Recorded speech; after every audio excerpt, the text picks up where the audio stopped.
vous avez reçu des cadeaux pendant ce pèlerinage? Est-ce que vous en avez fait?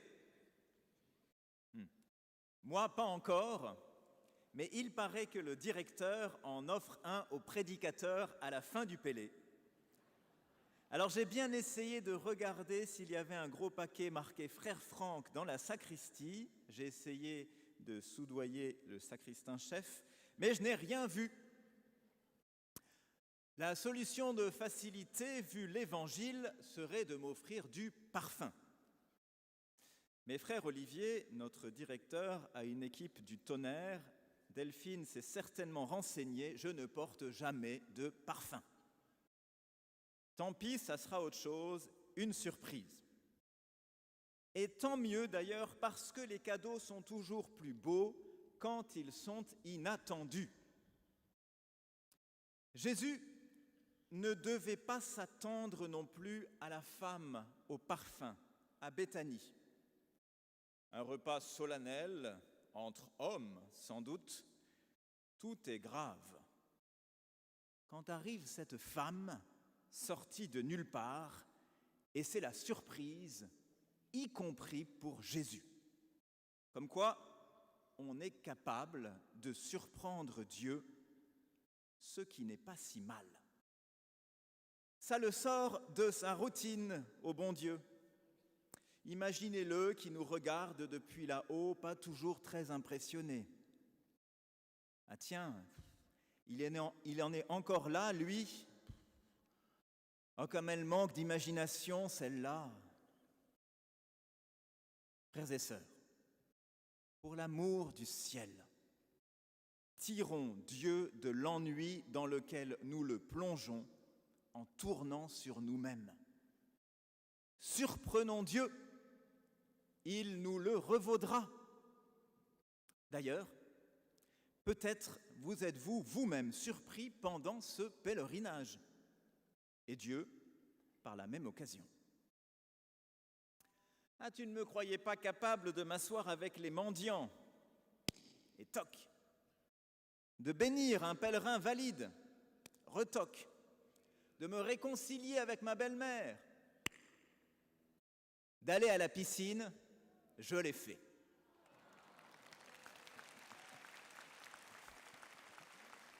Alors, pas de panique.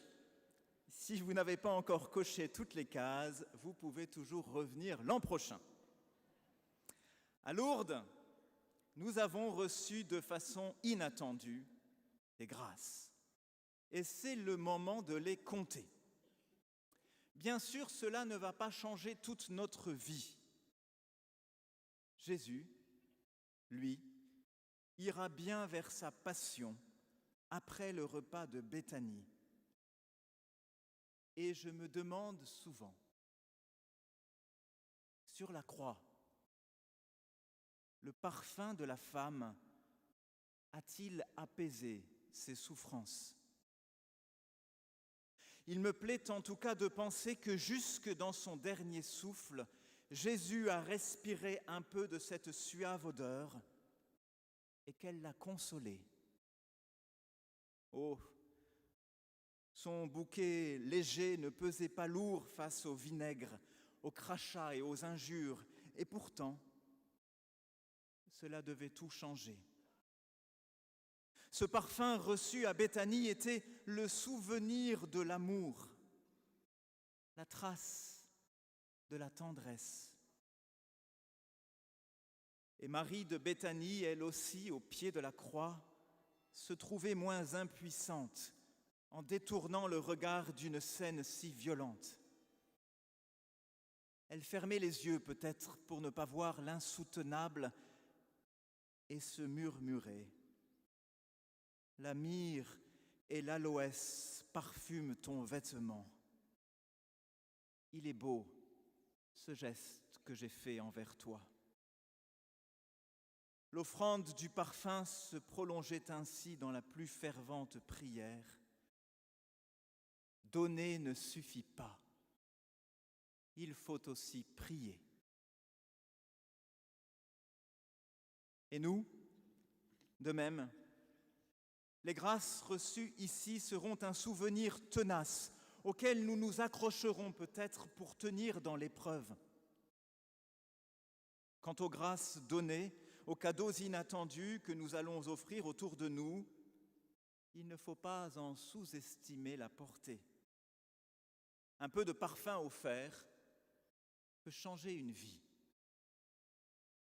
Voilà donc ma toute dernière recommandation.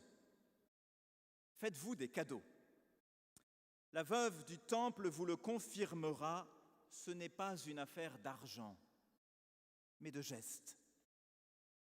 Offrez une rose aux policiers qui ont veillé sur nous pendant ce pèlerinage, un sourire aux commissaires qui ont fait le boulot, une statuette aux voisins de table sympathiques à l'hôtel, sans oublier un billet au personnel.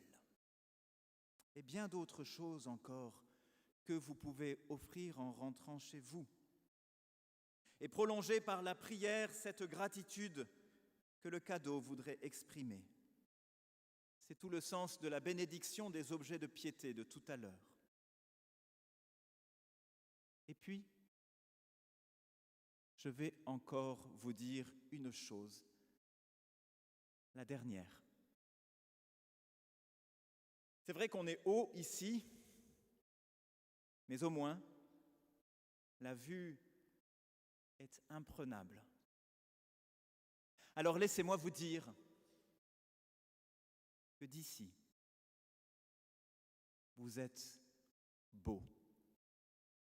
Bien plus que Goliath, bien plus que David, parce que vos mines réjouies éclipsent la majesté des anges qui gardent l'arche d'alliance.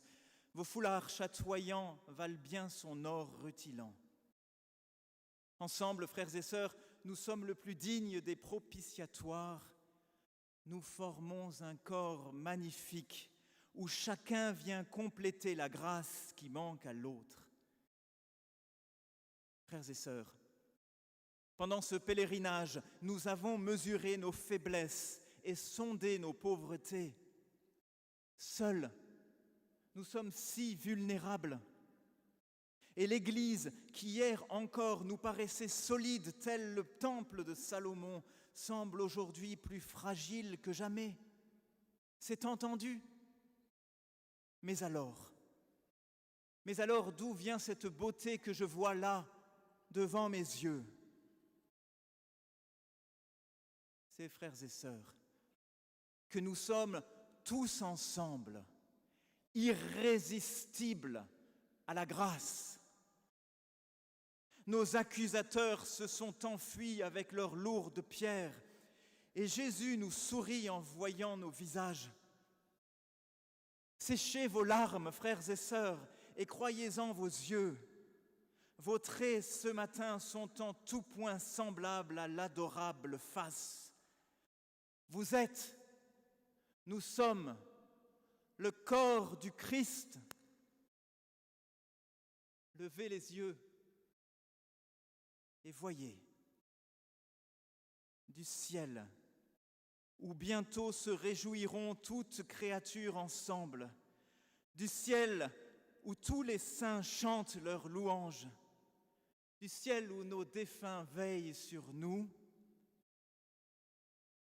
du ciel se déverse comme le soleil l'Esprit, tel un flot de parfum sur ce corps du Christ que nous sommes.